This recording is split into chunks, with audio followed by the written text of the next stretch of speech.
Hey, so let's continue our halacha. Great, let's do it.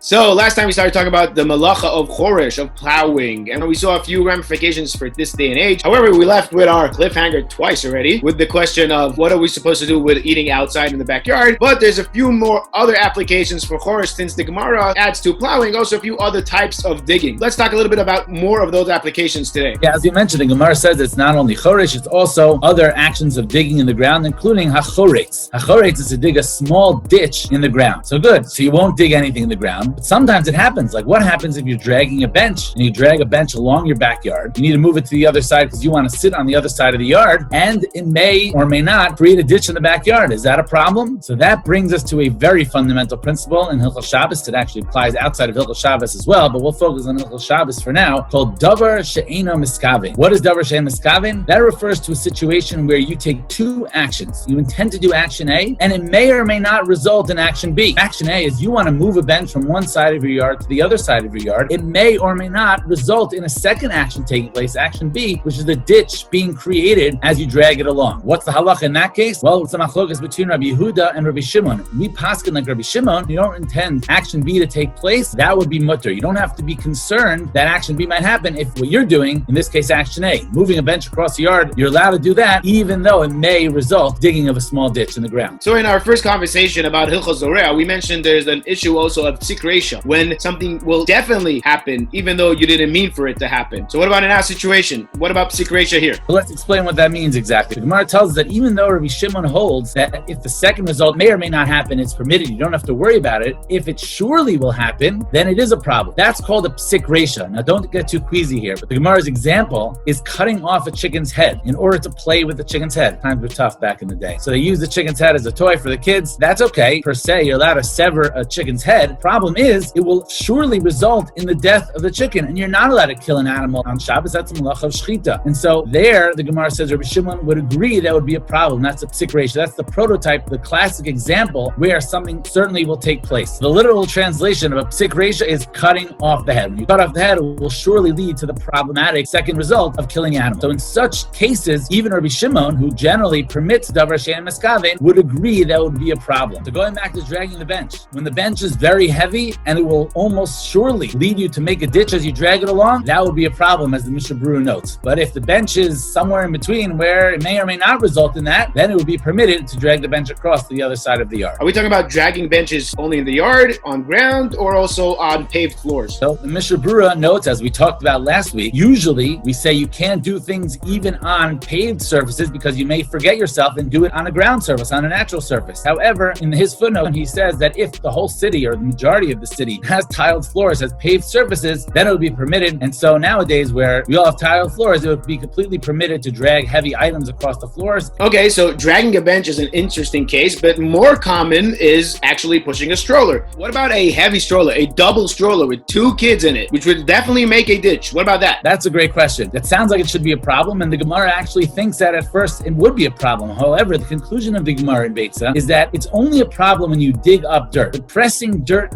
down, that would not be a violation of Choresh. And Rashi explains that plowing, which is, remember, that's the Melacha we're talking about here, is when you take dirt and move it from its initial place. But when you simply press dirt down, that would be okay. And therefore, even a heavy stroller or a wheelchair, it would be permitted to push to the ground because it would only push the dirt down and not dig it up like some of these other things. Great. So going back to our backyard question, because I'm not going to let you off this question this time. So now we understand that Psik Reisha, when something will definitely happen, then it's a problem on Shabbos, and therefore when you eat a meal outside, you will most probably wash your hands, and the grass will definitely get watered by washing your hands, and therefore it's prohibited. So why is there a difference between your backyard and other backyards? I'll give you an answer, but I want to clarify one point before I get there. As you just mentioned, the concern is that you'll pour water on the grass. The concern is not that you'll accidentally spill water on the grass, like by knocking over a cup with your elbow. That would be something else. That's something called Mita'asek, when you don't even realize what you're doing. That would be like bumping into a light switch when you walk into the bathroom. Your elbow just hits the light and it goes on. If you knew something was prohibited, you you just didn't realize you were doing it, completely unaware of what you're doing, that would be Mita'asek, much less of a violation of doing something even b'shogeg. And therefore, what we're worried about here is not knocking over water with your elbow that'll spill onto the grass. That would be Mita'asek. You should avoid that, but that's not something we need to stop you from eating in your backyard for. The issue is washing your hands. Based on this, I asked Reuven the question many years ago. Perhaps this prohibition would only apply to a meal where you actually wash the tilsi dime over the grass. But just having a snack in the backyard, taking a quick drink, that's not a problem. There's no reason to think that you're going to come to pour the water over the grass. And Reuven thought that was a good distinction, and it's specifically a meal in the grass that would be a problem. But going back to your question, what's the difference between your yard and someone else's yard? The Gemara in Shabbos says that this principle of Psik Reisha only applies in a situation where it is Nicha, where it is beneficial to you or you're happy with the result that takes place. But if it's lo Nicha, which Rashi explains lo ichbas, you don't care about the second result that takes place, then it is not a problem. Is that permitted? That's a major machlokes in the Aruch. He says that it's permitted. However, Tosos and all the other Rishonim hold that it's still asur midirabbanan. The Shulchan Aruch does quote the opinion of the Aruch. However, he notes that most of the Rishonim disagree, and therefore we would paskin that even a Psik Reisha de lo Nicha would be a problem, albeit midirabbanan. The fact that it's dirabbanan is going to help us in this case. The Mishnah Brura notes that there's a distinction between your yard and someone else's yard. In your yard, if you would pour water over the grass, you would be happy with the result. You want your grass watered. That would be a Psik Reisha de Nicha. If you would do that, that would be a problem in HaTorah. However, in someone else's yard where you don't really care, that would be a Psik Reisha de lo Nicha. It's still also midirabbanan. However, do we need to stop you from eating to avoid an isur d'Rabbanan? No, only for the potential of an isur d'oraisa that we would recommend not to even eat in the yard. But at the end of the day, the worst that could be would be an isur midirabbanan. We would allow you to eat in the yard, and that's why the Mishnah Berurah says this whole concept of the Rama only seems to apply in your own yard, but not in someone else's yard. Now, because Psik Reisha de lo Nicha is only midirabbanan, it's going to help us with some other things as well. Let's say you have a cane with a sharp point, or high heels, or a garden chair that's very sharp, that one might have thought it's a problem because it's surely going to result in making a little hole. So the Mishnah Berurah notes that since here it's only a Psik Reisha de lo Nicha, and we can throw in some other principles. It's k'la'achar yad. It's something that's done not the normal way to dig. You don't normally dig with a garden chair. You dig with a hoe or something. It's a sheino. It's a change from the normal way of doing things. Moreover, it's mekalkel, probably destructive. You can't really do anything with that ditch. It's not a helpful ditch. So we have a Psik Reisha de lo Nicha with two other reasons to make it midirabbanan, to knock it down from being Melacha d'oraisa. That would be permitted, and therefore the high heels, the canes, the garden chairs would all be permitted in the backyard. Got it. So a lot of details, especially when you start digging, pun intended, into all these rules of Hilchos Shabbos, of the Melachos, you actually find a world full of details of what you can do, how you can do. And maybe in our next conversation, let's talk a little bit about more of these details and what they mean for our day-to-day life and for our Shabbos life. How do they affect our Shabbos, and how do they affect in general our relationship with HaKadosh Baruch Hu? That was amazing. Thank you for your time. Really my pleasure. I enjoyed it as always. Wonderful. So we'll talk next week.